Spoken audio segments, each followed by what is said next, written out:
सोमनाथाय नमः।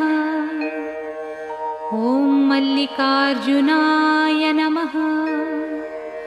ॐ महाकालेश्वराय नमः। ॐ ओंकारेश्वराय नमः। ॐ वैद्यनाथाय नमः।